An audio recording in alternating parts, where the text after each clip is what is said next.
Alamin meneri mulki ya mati ya kena berdua ya kena kita ilmu abu fi alaihim.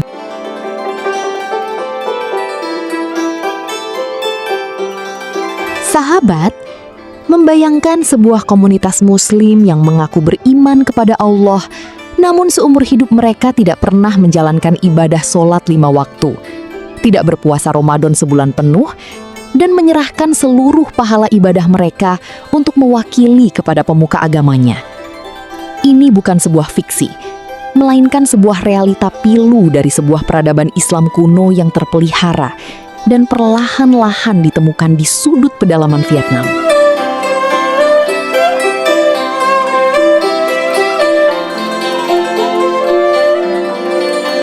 Assalamualaikum warahmatullahi wabarakatuh. Sahabat Mata Media, bersama saya Hanum dalam ruang kontemplasi, melihat dunia melalui cahaya iman.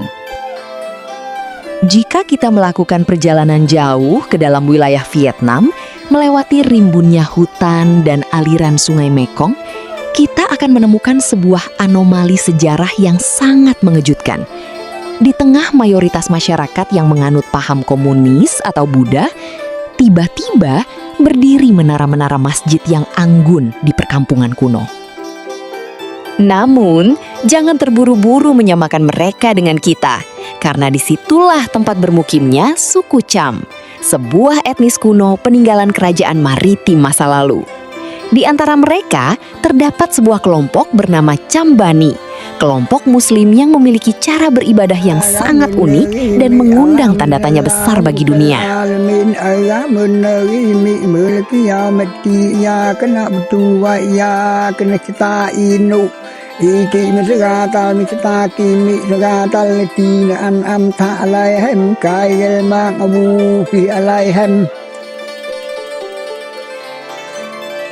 Sahabat, agar kita tidak salah dalam menilai, mari kita tengok lembaran sejarah ke belakang. Di masa ketika Nusantara dan Asia Tenggara masih memenuhi kejayaan kerajaan besar. Suku Cham ini bukanlah imigran baru di Vietnam, melainkan keturunan langsung dari para penguasa kerajaan Champa yang pernah jaya sejak abad kedua Masehi. Pada masa keemasannya, Kerajaan Champa adalah salah satu pusat perdagangan maritim terbesar yang menganut agama Islam secara resmi dan disegani di seluruh lautan. Cahaya Islam yang dibawakan oleh para saudagar Arab dan Gujarat sempat menyala sangat terang di tanah ini, melahirkan kota-kota Muslim yang makmur dan damai. Namun, kedamaian itu tidak bertahan selamanya. Setelah gelombang peperangan besar berkecamuk menghantam bumi Champa selama berabad-abad. Invasi dari kerajaan-kerajaan tetangga secara perlahan menggerogoti wilayah mereka, menghancurkan istana-istana megah dan memaksa keluarga kerajaan serta rakyatnya kocar-kacir menyelamatkan diri.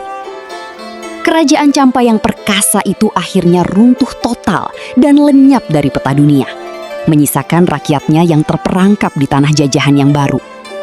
Di awal mula penderitaan panjang dimulai, ketika sisa-sisa umat muslim suku Cham terputus sepenuhnya dari jalur peradaban Islam internasional.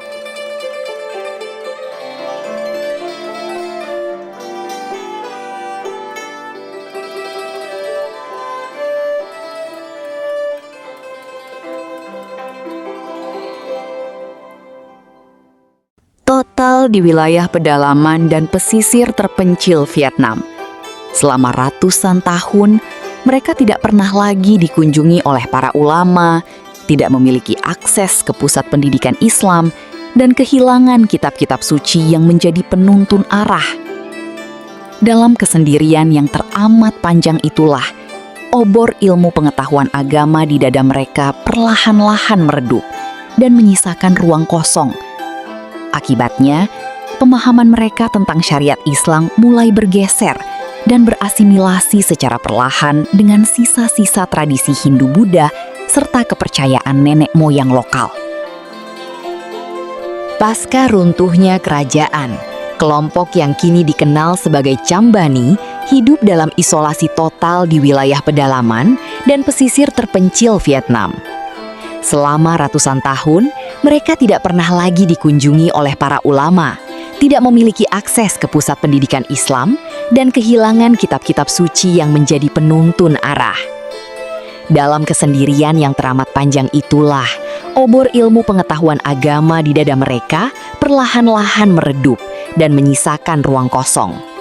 Akibatnya, pemahaman mereka tentang syariat Islam mulai bergeser dan berasimilasi secara perlahan dengan sisa-sisa tradisi Hindu-Buddha serta kepercayaan nenek moyang lokal. Pergeseran pemahaman yang paling mencengangkan dan menjadi rahasia besar komunitas Cambani adalah tidak adanya kewajiban sholat 5 waktu bagi masyarakat awam. Di saat umat muslim di seluruh dunia bersujud menghadap kiblat setiap harinya, desa-desa kuno Cambani justru tampak sunyi dari aktivitas sholat berjamaah setiap hari. Bagi mata luar, fenomena ini tentu dianggap sebagai penyimpangan syariat yang sangat fatal dan tidak masuk akal.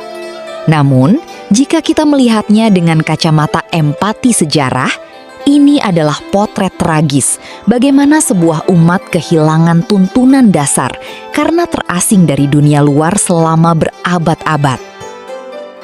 Lalu, sahabat Mata Media, bagaimana cara mereka menjalankan kewajiban sebagai seorang muslim jika tidak mendirikan ibadah sholat? Di dalamnya letak keunikan tradisi mereka. Dalam segala urusan ibadah, doa, dan puasa, masyarakat awam telah dianggap diwakilkan secara mutlak. Mereka menyerahkan seluruh beban ibadah spiritual itu kepada sebuah kasta pemuka agama atau ulama tradisional setempat yang mereka sebut dengan nama kaum acar. Sistem perwakilan keimanan ini telah berjalan turun-temurun, menjadi benteng terakhir yang mereka yakini untuk tetap menjaga identitas keislaman mereka. Kaum acar ini bukanlah orang sembarangan, melainkan kelompok suci di dalam desa yang mendedikasikan seluruh hidupnya di dalam masjid. Mereka selalu mengenakan jubah dan sorban serba putih, menjaga diri dari makanan yang dilarang, dan bertugas melantunkan doa-doa khusus atas nama seluruh warga desa. Masyarakat awam Cambani berkewajiban untuk menghormati, memberi sedekah, dan menyokong penuh kebutuhan hidup kaum acar ini. Bagi warga desa, dengan mencukupi dan memenuhi kebutuhan para pemuka agama, maka kewajiban spiritual mereka di hadapan Sang Pencipta sudah dianggap terpenuhi. Selain perkara sholat, tradisi berpuasa mereka juga mengalami modifikasi sejarah yang tidak kalah unik, di mana mereka menyebut bulan suci dengan nama bulan Ramawan. Berbeda dengan kita yang wajib berpuasa 30 hari penuh, masyarakat awam Cambani tradisionalnya hanya diwajibkan berpuasa pada 3 hari pertama saja. Setelah 3 hari pertama berlalu, sisa hari berpuasa di bulan Ramawan tersebut akan kembali dilanjutkan dan diwakili oleh kaum acar di dalam masjid. Momen setahun sekali inilah yang menjadi waktu bagi seluruh warga desa untuk berkumpul, membersihkan diri, dan melakukan ziarah ke kuburan leluhur mereka. Để cho những cái người còn sống tưởng nhớ đến tổ tiên ông bà và những người thân đã khuất. Ngày đầu tiên để bắt đầu cái lễ này đó là lễ tảo mộ. Trong cái lễ này thì những cái hộ trong dòng tộc họ sẽ tập trung lại để đến viếng mộ. Cũng như cái Tết của người Việt thì dù là những cái người ở xa làm ăn ở xa xôi thì vẫn ngày này vẫn phải về để tham gia đoàn tụ với gia đình. Và sáng nay thì mọi người đã rất là tất bật, xung quanh đây là xe cộ dựng rất là đông và phía trên tập trung rất là đông người. Còn mình đứng dưới đây thì nó hơi vắng xíu. Ngay bây giờ thì Nguyên sẽ lên kia để mình đến cái nghĩa trang nó gần hơn các bạn nha.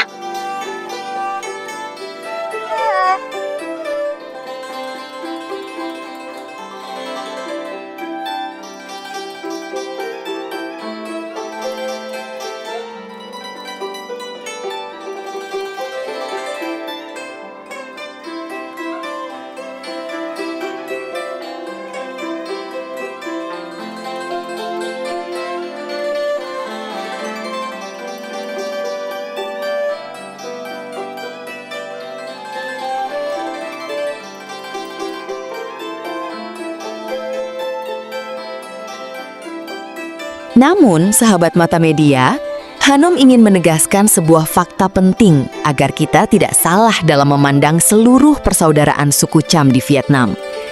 Di samping kelompok Cham Bani yang masih memegang teguh tradisi kuno, terdapat kelompok kedua yang disebut Cham Islam atau Cham Syariah. Kelompok Cham Islam ini sebagian besar tinggal di sepanjang Sungai Mekong, dekat perbatasan Kamboja, seperti di daerah Chau Doc. Berbeda dengan saudaranya, mereka adalah penganut Islam Sunni yang sangat taat, mengaji kitab suci secara murni, dan mendirikan sholat 5 waktu dengan sangat khusyuk. Seiring dengan terbukanya akses informasi dan kebebasan beragama di era Vietnam modern saat ini, sebuah perubahan besar perlahan mulai terjadi di pedalaman desa kuno. Banyak generasi muda dari Cham Bani yang mulai keluar dari desa untuk merantau, menuntut ilmu, dan berinteraksi dengan umat muslim internasional. Sentuhan informasi ini perlahan membuka mata mereka, memicu gelombang kesadaran baru untuk mempelajari kembali dasar-dasar syariat Islam secara murni. Banyak di antara mereka yang akhirnya memilih keluar jalur menjadi Cham Syariah, mulai belajar berwudu dan melatih lidah mereka untuk melafalkan bacaan doa 5 waktu.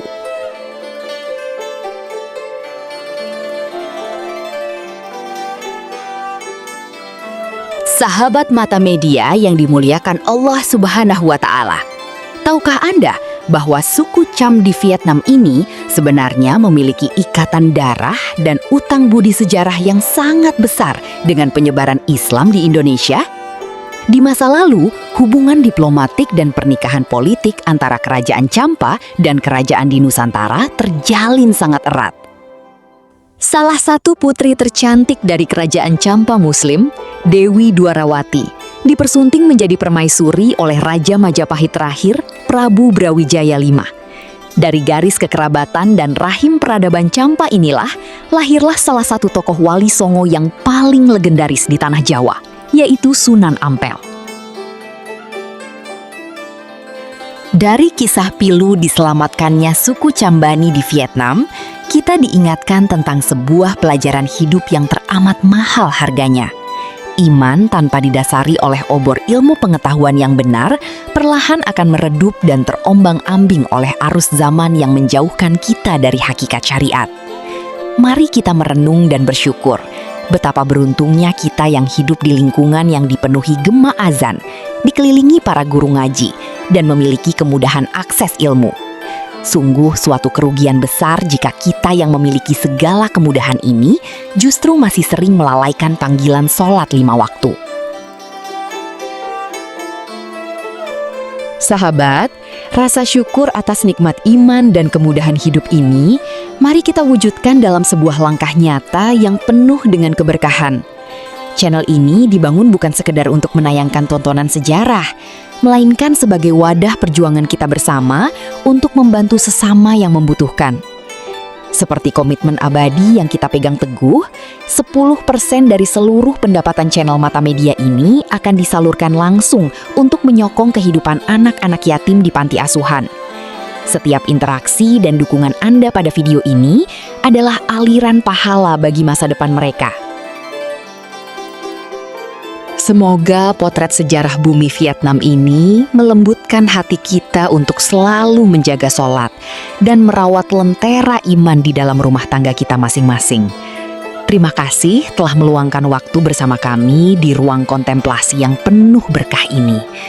Semoga Allah Subhanahu wa Ta'ala senantiasa melimpahkan hidayahnya, memudahkan rezeki kita, dan segera diundang olehnya untuk bersujud penuh haru langsung di tanah suci Mekah. Amin ya robbal alamin. Tetaplah tebarkan kebaikan, adab, dan kedamaian dimanapun Anda berada. Saya Hanun pamit undur diri. Wassalamualaikum warahmatullahi wabarakatuh.